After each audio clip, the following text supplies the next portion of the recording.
तर पहा आपला लेसन 2.2 म्हणजे युनिट 2 मधला सेकंड लेसन आहे हा. युनिट 2 मधला सेकंड लेसनचं नाव आहे नारळी पौर्णिमा. ऐकले का हे नाव कधी? नारळी पौर्णिमा ऐकले. रक्षाबंधन ऐकलं ना? नारळी पौर्णिमा ही रक्षाबंधनच्या दिवशीच येते किंवा आदल्या दिवशी येते. ठीक आहे. यावर्षी नारळी पौर्णिमा जी आहे ती 27ला आहे आणि रक्षाबंधन कितीला आहे? 28ला. चला मग लेसनला आपण स्टार्ट करूया. लेसनचं नाव आहे नारळी पौर्णिमा. पहा, Mukta and Raghav are sibling. आता सिबलिंग म्हणजे आपण त्यांना म्हणतो भावंड. मराठीमध्ये काय म्हणतात? Mukta and Raghav are siblings. They live in small village near Alibag. ते अलिबाग जवळ एक छोटंसं गाव आहे तिथे राहतात. Alibag is a famous for its long sea shore and coconut tree. Alibag हे समुद्र किनारा आणि नारळाच्या झाडांसाठी खूप प्रसिद्ध आहे.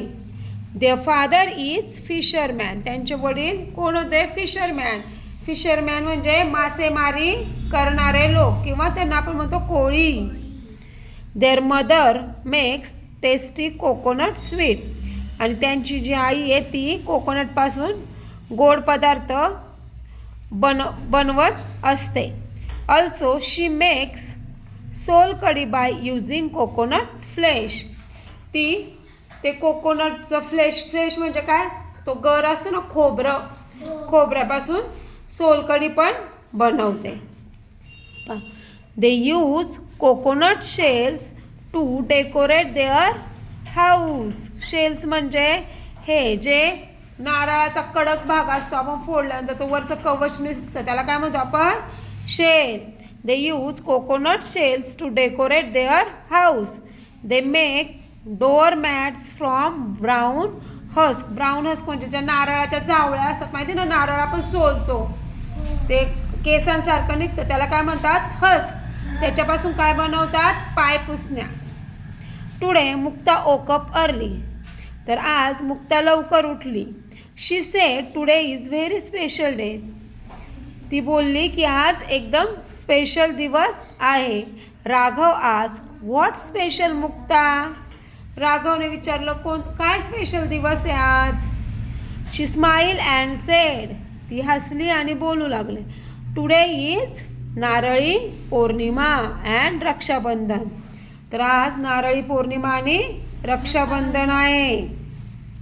Their mother call them to have सम नारळी भात फॉर ब्रेकफास्ट. त्यांच्या आईने त्यांना नारळी भात खाण्यासाठी बोलवलं. सकाळच्या नाश्त्याला त्यांनी काय केलं होतं? नारळी भात. इन द इव्हिनिंग, संध्याकाळच्या वेळी, whole family reach the sea shore. सगळे फॅमिली मेंबर्स म्हणजे परिवारातले सगळे लोक समुद्रकिनारी पोचले.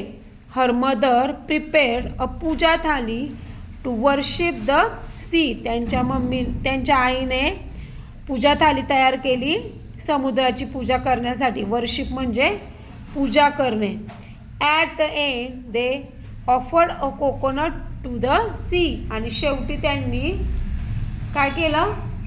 नारळ वाहिला, समुद्राला नारळ वाहिला. They spend the whole day with their relatives. त्यांनी पूर्ण दिवस त्यांच्या नातेवाईकांसोबत घालवला. They enjoy sweets like narali bhat, coconut laddoos and barfi etcetera. आणि त्यांनी सगळ्यांनी त्या दिवशी स्वीटमध्ये नारळी भात खाल्ला, खोबऱ्याची बर्फी खाल्ली आणि संपूर्ण दिवस त्यांनी एन्जॉय केला. समजलं?